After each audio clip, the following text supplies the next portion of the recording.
नमस्कार मित्रांनो, द विजय अकॅडमीमध्ये तुम्हा सर्वांचं स्वागत आहे. तर आजच्या व्हिडिओमध्ये आपण जे एम-एलचा पेपर आहे, मशीन लर्निंगचा पेपर तुमचा, तर त्याचे जे PYQमध्ये विचारले गेलेले न्यूमेरिकल्स आहेत, ते PYQज मी सॉल्व करून देणार आहे. तर आजच्या व्हिडिओमध्ये machine learning computer engineering SPPU युनिव्हर्सिटीचे जे PYQज आहेत ते आपण बघणार आहोत. तर सगळ्यात पहिले एक टॉपिक आहे लिनियर रिग्रेशन नावाचा युनिट नंबर 3मध्ये. तर युनिट नंबर 3मध्ये हा टॉपिक आहे ज्याच्यावरती प्रत्येक पेपरमध्ये 4 पेपरमध्ये क्वेश्चन विचारला गेलेला आहे न्यूमेरिकल बेस लिनियर रिग्रेशनवरती. तर हा जो पहिला क्वेश्चन आहे हा 2022 या पेपरमध्ये विचारला गेलेला आहे. तर क्वेश्चन नंबर 1B हा क्वेश्चन विचारला आहे, find equation of linear regression line using following data. तर आपल्याला या क्वेश्चनमध्ये लिनियर रिग्रेशन लाईन काढायची आहे, फाइंड करायची आहे. तर याच्यामध्ये क्वेश्चनमध्ये आपल्याला एक्स आणि वायच्या व्हॅल्यू दिलेल्या असतील. तर आपल्याला एक्सची व्हॅल्यू 1 2 3 4 ही दिलेली आहे आणि वायची व्हॅल्यू 3 4 5 7 दिलेली आहे. तर हा क्वेश्चन कसा सॉल्व करायचा आणि लिनियर रिग्रेशन लाईन कशी फाइंड करायची ते आपण बघूया. तर स्टेप 1मध्ये आपण काय करणार, सगळ्यात पहिले तर 3 फॉर्म्युले लक्षात ठेवायचे आहेत प्रत्येक गणिताला सॉल्व करण्यासाठी. तर सगळ्यात पहिला फॉर्म्युला येतो आपल्याला लिनियर रिग्रेशन इक्वेशनचा. तर तो फॉर्म्युला आहे y = ax + b. तर हा फॉर्म्युला खूप महत्त्वाचा आहे.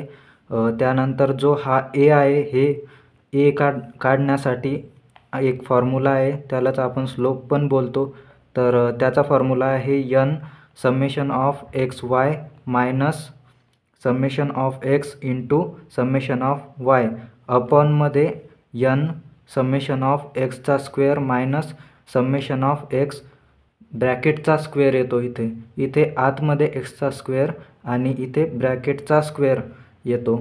तर असा हा स्लोपचा फॉर्म्युला आहे. त्यानंतर या लाईनमध्ये जो b दिलेला आहे त्याला आपण इंटरसेप्ट असं बोलतो. तर त्याचा पण एक फॉर्म्युला आहे. तर b = summation of y minus a into summation of x upon n असा हा बीचा फॉर्म्युला आहे. तर आपल्याला या प्रॉब्लेममध्ये या 3 फॉर्म्युल्याचा यूज करून सोल्युशन काढायचं आहे. तर स्टेप नंबर 2 काय येणार आपली, की जे पण आपल्याला दिलेला डेटा आहे तो आपण टेबल फॉर्मॅटमध्ये लिहिणार आणि आपल्याला ज्या पण टर्म लागत आहेत त्या काढून घेणार. तर सगळ्यात पहिले आपण x लिहिणार, त्याच्या व्हॅल्यूज लिहिणार आणि आपल्याला इथे समेशन ऑफ x लागेल म्हणून आपण या सगळ्याची बेरीज करून समेशन ऑफ x काढणार. तर इथे सगळ्यांची बेरीज केल्यानंतर आपल्याला समेशन 10 भेटते.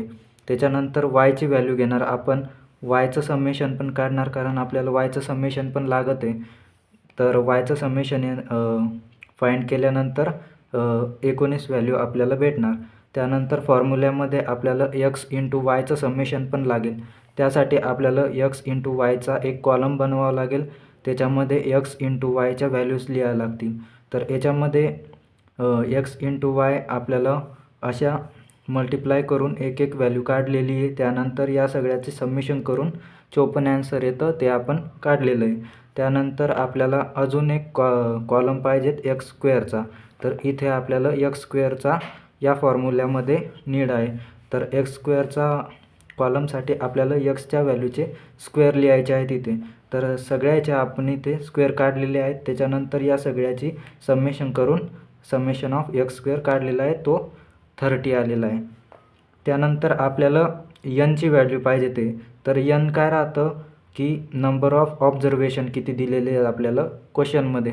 तर इथे पाहिलं तर 1 2 3 4 तर 4 आहेत. तर ची व्हॅल्यू आपली 4 होणार. त्याच्यानंतर स्टेप 3 काय राहणार आपली, कॅल्क्युलेट स्लोप. म्हणजे सगळ्यात पहिले आपल्याला ची व्हॅल्यू काढायची. तर हा फॉर्म्युला यूज करून आपण ची व्हॅल्यू काढणार आहे. तर चा फॉर्म्युला आहे आपला हा. याच्यामध्ये सगळ्यात आधी ची व्हॅल्यू आपण 4 घेणार म्हणून इथे 4 पुट केली. त्यानंतर समेशन ऑफ XY. तर समेशन ऑफ XY आपल्याला इथून भेटणार आहे 54. तर इथे 54 पुट केलं. त्यानंतर मायनस समेशन ऑफ x. तर समेशन ऑफ x 10 आहे, तर 10 पुट केलं. त्यानंतर समेशन ऑफ y. तर समेशन ऑफ y आपल्याला 19 आहे म्हणून 19 पुट केलं. त्यानंतर यांची व्हॅल्यू 4, त्यानंतर समेशन ऑफ एक्सचा स्क्वेअर, तर ते आपल्याला 30 दिलेलं आहे. 30 मायनस, इथेच कन्फ्युजन होतं काही जणांचं की इथे याचा स्क्वेअर आहे आणि याचा ब्रॅकेटचा स्क्वेअर आहे. तर इथे समेशन ऑफ एक्स म्हणजेच 10 आणि त्याचा स्क्वेअर, तर असं हे व्हॅल्यू पुट करून घेतल्या. त्याच्यानंतर कॅल्सीमध्ये टाकून याचं ॲन्सर 26/20 येतं. त्यानंतर एची व्हॅल्यू 1.3 येते. तर अशा प्रकारे एची व्हॅल्यू आपण 1.3 काढली. त्यानंतर आपल्याला बीचा फॉर्म्युला यूज करून इथे बीची व्हॅल्यू काढायची आहे. तर स्टेप नंबर 4मध्ये कॅल्क्युलेट इंटरसेप्ट बी. तर बीचा फॉर्म्युला आपण लिहिणार summation of Y minus A summation of X upon N. तर याच्यामध्ये व्हॅल्यू पुट करायची आहे. तर समेशन ऑफ वाय, तर समेशन ऑफ वाय इथे आपल्याला दिलेलं आहे 19, तर इथे 19 पुट करणार आपण. त्यानंतर मायनस एची व्हॅल्यू आपण काढली आहे 1.3, तर 1.3 इथे पुट करणार. त्यानंतर मल्टिप्लायमध्ये समेशन ऑफ एक्स आपल्याला 10 दिलेलं आहे, तर 10 पुट करणार आणि यांची व्हॅल्यू 4 आहे. तर हे कॅल्सीमध्ये सॉल्व केल्यानंतर 19 मायनस 13/4 आणि याला सॉल्व केल्यानंतर आपलं बीचा ॲन्सर येतं 1.5. तर आता आपल्याला ए पण भेटलेला आहे आणि बी पण भेटलेला आहे. तर लिनियर रिग्रेशनमध्ये आपल्याला ए आणि बी फाइंड करावाचा लागतो. तर त्यानंतर स्टेप नंबर 5मध्ये आपल्याला फायनल इक्वेशन लिहायचं आहे y is equals to a x plus b, आणि इथे एची व्हॅल्यू पुट करायची आणि इथे बीची व्हॅल्यू पुट करायची. तर सगळ्यात पहिले आपण एची व्हॅल्यू आपल्याला भेटलेली आहे 1.3, एक्स प्लस बीची व्हॅल्यू 1.5. तर अशा प्रकारे लिनियर रिग्रेशन लाईन आपल्याला फाइंड करायची आहे. तर याच्यामध्ये सगळ्यात पहिले 3 फॉर्म्युले तुम्हाला पाठ करायचे आहेत किंवा लक्षात ठेवायचे आहेत. तर सगळ्यात पहिला आहे आपल्याला लिनियर रिग्रेशन लाईनचा फॉर्म्युला. त्याच्यानंतर यामध्ये ए फाइंड करायचा एक फॉर्म्युला आहे आणि बी फाइंड करायचा एक फॉर्म्युला आहे. तर हे 3 फॉर्म्युले महत्त्वाचे आहेत असे क्वेश्चन सॉल्व करण्यासाठी. तर मित्रांनो, त्यानंतर त्याच पॉईंटवरती लिनियर रिग्रेशन लाईनच्या पॉईंटवरती परत एक 2023च्या पेपरमध्ये एक क्वेश्चन विचारला आहे 8 मार्कासाठी. तो पण बघूयात आपण. क्वेश्चन नंबर ए बीमध्ये दिलेला आहे. त्यामध्ये find linear regression for this data set. तर डेटा सेट दिलेला आहे आपल्याला. एक कार्बोहायड्रेट एक्सच्या व्हॅल्यूज दिलेल्या आहे, त्यानंतर काही कॅलरीजच्या व्हॅल्यू दिलेल्या आहे वायच्या. तर इथे आपल्याला 8, 9.5, 10, 6, 7, 4 अशा एक्सच्या व्हॅल्यूज दिलेल्या आहेत आणि 12, 138, 147, 88, 108 आणि 62 अशा वायच्या व्हॅल्यूज दिलेल्या आहेत. आणि यामध्ये आपल्याला एक सब क्वेश्चन पण दिलेला आहे कॅल्क्युलेशन करण्याच्या नंतर. Also find value of Y for X is equals to 12. म्हणजे जेव्हा आपण लिनियर रिग्रेशनचं इक्वेशन फाइंड करू त्याच्यामध्ये आपल्याला एक्सची व्हॅल्यू 12 पुट करायची आहे आणि वायची व्हॅल्यू फाइंड करायची आहे. तर सगळ्यात पहिले त्याच स्टेप्स येणार आपल्या. स्टेप नंबर 1मध्ये फॉर्म्युला आपला जो आहे तो y is equals to a x plus b linear रिग्रेशनचा फॉर्म्युला आहे. त्यानंतर आपण टेबल फाइंड करणार. टेबलमध्ये तेच टर्म आपल्याला लागतील ज्या आपल्या ए आणि बीच्या फॉर्म्युल्यामध्ये आहेत. तर या 4 टर्म आपल्याला प्रत्येक क्वेश्चनमध्ये फाइंड करायचे आहेत. तर सगळ्यात पहिली एक्स वाय आणि एक्स वायचं मल्टिप्लिकेशन, त्यानंतर एक्स स्क्वेअरचा. तर एक्समध्ये आपल्याला या व्हॅल्यूज दिलेल्या आहेत. तर आपण याचं सगळं समिशन करून एक्सचं समिशन काढणार. तर एक्सचं समिशन आलेलं आहे 44.5. त्यानंतर वायच्या व्हॅल्यूज घेतल्या, त्यानंतर वायचं समिशन काढून 555 ॲन्सर येतं. त्यानंतर एक्स इंटू वायचा कॉलम घ्यायचा आहे, त्यामध्ये एक्स इंटू वायचं मल्टिप्लिकेशन करायचं आहे. तर अशा प्रकारे सगळ्याचं मल्टिप्लिकेशन करून या व्हॅल्यूज आलेल्या आहेत. त्यानंतर कॅल्सीमध्ये सॉल्व करून याची समेशन काढायची आहे. Summation of x Y is equals to इथे आलेली आहे 4409.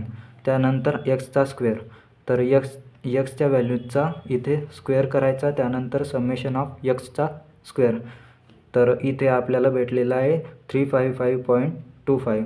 तर इथे नंबर ऑफ ऑब्झर्वेशन म्हणजेच यांची व्हॅल्यू लागेल आपल्याला फॉर्म्युल्यामध्ये पुट करण्यासाठी. तर नंबर ऑफ ऑब्झर्वेशन आपल्याला 1 2 3 4 5 6 म्हणून यांची व्हॅल्यू 6 दिलेली आहे. तर स्टेप नंबर 3मध्ये आपण सगळ्यात पहिले ए फाइंड करणार. तर एचा फॉर्म्युला इथे दिलेला आहे, तोच फॉर्म्युला यूज करायचा आहे. n summation of x y minus summation of x into summation of y अपॉनमध्ये n समेशन ऑफ एक्सचा स्क्वेअर, त्यानंतर मायनस समेशन ऑफ एक्स ब्रॅकेटचा स्क्वेअर. तर इथे व्हॅल्यूज पुट करायच्या आहेत या फॉर्म्युल्यामध्ये. n आपल्याला 6 दिलेला आहे तर 6, त्यानंतर समेशन ऑफ एक्स वाय इथे दिलेलं आहे 4409 मायनस समेशन ऑफ एक्स आपल्याला 44.5 पुट करायचं आहे. त्यानंतर समेशन ऑफ वाय 555 पुट करायचं आहे. त्यानंतर इथे समेशन ऑफ इथे यांची व्हॅल्यू पुट करायची आहे. त्यानंतर समेशन ऑफ एक्सचा स्क्वेअर इथे दिलेला आहे 355.25. त्यानंतर मायनस इथे समेशन ऑफ एक्स ब्रॅकेटचा स्क्वेअर. तर समेशन ऑफ एक्स आपल्याला 44.5 दिलेला आहे, तो इथे पुट करायचा आहे. त्यानंतर त्याचा स्क्वेअर. तर हे कॅल्सीमध्ये सॉल्व करून आपलं ॲन्सर येतं 11.613. तर ॲप्रॉक्सिमेट त्याचा ॲन्सर येतं 11.61. याच्यानंतर आपल्याला बी कॅल्क्युलेट करायचा आहे ए नंतर. तर बीमध्ये कॅल्क्युलेट करायचं आहे इंटरसेप्ट. तर याचा फॉर्म्युला आहे summation Y minus A summation x upon n. तर अशा प्रकारे आपण बी फाइंड करणार. तर बीमध्ये समेशन ऑफ वायची व्हॅल्यू आपल्याला 555 दिलेली आहे, ती पुट करायची. त्यानंतर मायनस एची व्हॅल्यू आपण आत्ता काढली ती 11.61. त्यानंतर मल्टिप्लिकेशनमध्ये समेशन ऑफ एक्स 44.5. त्यानंतर नंबर ऑफ ऑब्झर्वेशन म्हणजेच यांची व्हॅल्यू 6. तर कॅल्सीमध्ये हे सॉल्व केल्यानंतर आपल्याला ॲन्सर भेटतं बीचं ॲन्सर भेटतं 6.39. त्यानंतर 5वी स्टेप दिलेली आहे आपल्याला इक्वेशन फाइंड करायचं आहे. तर 5th स्टेपमध्ये आपल्याला इक्वेशन y = ax + b दिलेलं आहे. तर याच्यामध्ये व्हॅल्यूज पुट करायच्या आहे. एची व्हॅल्यू आपण काढली 11.61, ती पुट केली. त्यानंतर एक्स प्लस वाय बीची व्हॅल्यू पुट करायची. तर बीची व्हॅल्यू आपण काढली 6.39. तर हे पुट केल्यानंतर आपल्याला एक सब क्वेश्चन पण दिलेला होता, त्यामध्ये आपल्याला एक्सची व्हॅल्यू 12 पुट करून वायची व्हॅल्यूज काढायची. तर हे जे इक्वेशन आपल्याला भेटलं याच्यामध्ये एक्सची व्हॅल्यू आपल्याला 12 पुट करायची आहे. तर याच्यामध्ये आपण put x in this equation. त्याच्यामध्ये आपण y = 11.61, एक्सच्या ठिकाणी आपण 12ची व्हॅल्यू पुट केली प्लस 6.39. तर हे सॉल्व केल्यानंतर आपल्याला 146 असं ॲन्सर भेटतं कॅलरीजमध्ये. तर असा झाला हा सेकंड प्रॉब्लेम. त्यानंतर अजून एक प्रॉब्लेम दिलेला आहे आपल्याला, लिनियर रिग्रेशनचाच प्रॉब्लेम आहे. हा 2024 पेपरमध्ये विचारला आहे 6 मार्कासाठी. यामध्ये आपल्याला क्वेश्चन नंबर 16मध्ये विचारला आहे, which following data of shows company expenditure. तर याच्यामध्ये आपल्याला एक्स म्हणजे मंथ दिलेले आहे आणि वाय म्हणजे एक्सपेंडिचर दिलेले आहेत. तर मंथमध्ये 1 2 3 4 5 आणि एक्सपेंडिचरमध्ये 12 19 29 37 आणि 45 अशा व्हॅल्यूज दिलेल्या आहेत. तर याच्यामध्ये using regression model predict expenditure of 6th month. 6th मंथची आपल्याला हे फाइंड करायची एक्सपेंडिचर, म्हणजेच 6th मंथची फाइंड करायची. म्हणजेच एक्सची व्हॅल्यू आपल्याला 6 दिलेली आहे. एक्सची व्हॅल्यू 6 दिलेली आहे, तर एक्सची व्हॅल्यू 6 पुट करायची आपल्याला. ते इक्वेशन फाइंड केल्यानंतर वायची व्हॅल्यू भेटेल. तर सगळ्यात पहिले त्याच स्टेप फॉलो करायच्यात आपल्याला ज्या आधीच्या एक्झाम्पलमध्ये सॉल्व केलं आहे. सगळ्यात पहिली स्टेप लिनियर रिग्रेशन इक्वेशन कोणतं येते, y = ax + b. याच्यामध्ये a आणि b फाइंड करायचं आहे. त्याच्यासाठी आपल्याला सगळ्यात आधी स्टेप 2मध्ये टेबल फाइंड करायचं आहे. याच्यामध्ये 4 कॉलम फाइंड करायचे, एक्स वाय आणि x². तर याच्यामध्ये सगळ्यात पहिले एक्सच्या व्हॅल्यू घेतल्या, एक्सची समेशन काढली. वायच्या व्हॅल्यूज घेतल्या, वायची समेशन काढली. त्यानंतर एक्स आणि वायचं मल्टिप्लिकेशन करून हा कॉलम काढला. त्यानंतर याची समेशन करून समेशन ऑफ एक्स वाय काढली. त्यानंतर x². तर x² इथून घेतला, प्रत्येक एक्सच्या व्हॅल्यूचे स्क्वेअर केले. त्यानंतर इथे समेशन काढून 55 ॲन्सर आला. त्यानंतर नंबर ऑफ ऑब्झर्वेशन, तर किती दिलेले आहे आपल्याला 1 2 3 4 5 दिलेले आहे, म्हणून यांची व्हॅल्यू 5 आली. त्यानंतर स्टेप नंबर 3मध्ये आपल्याला एची व्हॅल्यू काढायची. तर फॉर्म्युला दिलेला आहे तोच फॉर्म्युला आहे. त्यामध्ये आपण व्हॅल्यूज पुट करणार, ची व्हॅल्यू, त्यानंतर समेशन ऑफ एक्स वाय, त्यानंतर मायनस समेशन ऑफ एक्स आणि समेशन ऑफ वाय. तर इथे व्हॅल्यूज पुट केल्यानंतर एचं ॲन्सर काढलं आहे आपण 8.4. त्यानंतर स्टेप नंबर 4, इथे बीची व्हॅल्यू काढायची आपल्याला. तर बीचा फॉर्म्युला हाच दिलेला आहे, सेम फॉर्म्युला आहे. त्यानंतर बीच्या फॉर्म्युल्यामध्ये आपण या व्हॅल्यूज पुट करणार. त्यानंतर बीची व्हॅल्यू काढली आपण 3.2. त्यानंतर ए आणि बी निघला. आता आपल्याला इक्वेशन काढायचं आहे. तर लिनियर रिग्रेशनचं इक्वेशन y=ax + b. ए आणि बीच्या व्हॅल्यूज पुट केल्या, इक्वेशन भेटलं. त्यानंतर आपल्याला काय विचारलं होतं क्वेश्चनमध्ये की 6th मंथच्या याच्यासाठी आपल्याला वायची व्हॅल्यू काढायची, म्हणजे एक्सपेंडिचर काढायचं आहे. तर याच्यामध्ये आपण या इक्वेशनमध्ये एक्सची व्हॅल्यू पुट करणार 6. तर 6 पुट केल्यानंतर आपल्याला वायची व्हॅल्यू भेटणार 53.6, म्हणजेच इतका खर्च लागेल आपल्याला एक्सपेंडिचर. तर हा झाला 6 मार्काचा क्वेश्चन. त्यानंतर हा एक क्वेश्चन विचारला गेलेला आहे युनिट नंबर 3च्या एका क्वेश्चन पेपरमध्ये 2025चा, म्हणजे मागचाच क्वेश्चन पेपर आहे. 6 मार्कासाठी लिनियर रिग्रेशन या टॉपिकवरतीच विचारला गेला आहे. तर क्वेश्चन नंबर 2C हा क्वेश्चन आहे. याच्यामध्ये मेमरी कॅपॅसिटी दिलेली आहे आणि कॉस्ट ऑफ रॅम असा 2 टर्म दिलेले आहेत. तर एक्सची व्हॅल्यूज दिलेल्या आहे आपल्याला 2, 4, 8 आणि 16. तर वायच्या व्हॅल्यूज दिलेल्या आहे 12, 16, 28 आणि 62. असे 2 कॉलम दिलेले आहेत. तर याच्यामध्ये आपल्याला 2 फाइंड करायचं सांगितलेलं आहे. याच्यामध्ये सगळ्यात पहिले लिनियर रिग्रेशन काढायचं, सेम स्टेप आहेत काढायच्या, सेम टू सेम काढायचं आहे. त्यानंतर दुसऱ्या याच्यात आपल्याला 32 GB रॅमसाठी एस्टिमेट कॉस्ट असं काढायचं आहे. तर याच्यामध्ये आपल्याला एक्सची व्हॅल्यू 32 ठेवायची आहे आणि वायची व्हॅल्यू काढायची आहे, असा हा क्वेश्चन आहे. तर सेम टू सेम करायचं आहे. स्टेप नंबर 1मध्ये फॉर्म्युला लिहायचा आहे, तोच फॉर्म्युला x = ax + b. तर हा फॉर्म्युला खूप महत्त्वाचा आहे. त्यानंतर स्टेप 2मध्ये त्याच व्हॅल्यूज काढायच्या आहेत, 4 कॉलम एक्स वाय आणि एक्स वायचं मल्टिप्लिकेशन, इथे एक्सचा स्क्वेअर. तर सगळं पुट करून आपल्याला एक्सची समिशन काढायची, त्यानंतर वायची समिशन, त्यानंतर एक्स वायची समिशन आणि एक्स स्क्वेअरची समिशन. तर अशा समिशन काढून त्यानंतर एनची व्हॅल्यू काढायची 1, 2, 3, 4. तर 4 भेटली. त्यानंतर सगळ्यात पहिले आपल्याला स्लोप म्हणजेच एची व्हॅल्यू काढायची. तर एचा हा फॉर्म्युला आहे. त्यानंतर इथे सगळ्या टर्म काढलेल्या आहेत आपण, त्या इथे पुट करायच्या आहे एमध्ये. तर त्यानंतर एचं आपल्याला ॲन्सर भेटणार. इथे मी कॅल्सीमध्ये पुट करून एचं ॲन्सर काढलेलं आहे 3.64. त्यानंतर स्टेप 4मध्ये आपल्याला बीची व्हॅल्यू काढायची, म्हणजेच इंटरसेप्ट काढायचा आहे. तर त्याचा फॉर्म्युला पण सेम आहे जसं आपण आधीच्या एक्झाम्पलमध्ये बघितला. तर त्याच्यामध्ये व्हॅल्यूज आपण पुट करायच्या. इथे एची व्हॅल्यू पण काढलेली ती पुट करायची. त्यानंतर बीची व्हॅल्यू भेटेल 2.2. त्यानंतर आपलं जे इक्वेशन आहे त्यामध्ये ए आणि बीची व्हॅल्यू पुट करून आपल्याला इक्वेशन भेटेल. त्यानंतर आपल्याला estimate cost of 32 GB RAM असं दिलेलं आहे, म्हणजेच एक्सची व्हॅल्यू 32 दिलेली आहे आणि वायची व्हॅल्यू फाइंड करायची. तर इथे आपण इक्वेशन घेणार, त्यामध्ये एक्सची व्हॅल्यू पुट करणार 32. तर 32 इथे पुट केल्यानंतर सॉल्व केल्यानंतर आपल्याला ॲन्सर भेटणार 8.7, ते पण डॉलर्समध्ये, जसं की आपल्याला क्वेश्चनमध्ये विचारलेलं आहे कॉस्ट. तर असे हे 4 क्वेश्चन होते जे लिनियर रिग्रेशनवर विचारले गेलेले आहेत. तर उद्याच्या पेपरमध्ये जर आलं तर 6 किंवा 8 मार्काला जर आलं तर हा क्वेश्चन तुमचा फिक्स आहे. तर तुमच्या मित्रांसोबत नक्की शेअर करा, जास्तीत जास्त त्यांना पण फायदा होईल, त्यांना पण हेल्प होईल. व्हिडिओ आवडला असेल तर लाईक करा आणि कमेंटमध्ये नक्की सांगा. थँक्यू मित्रांनो.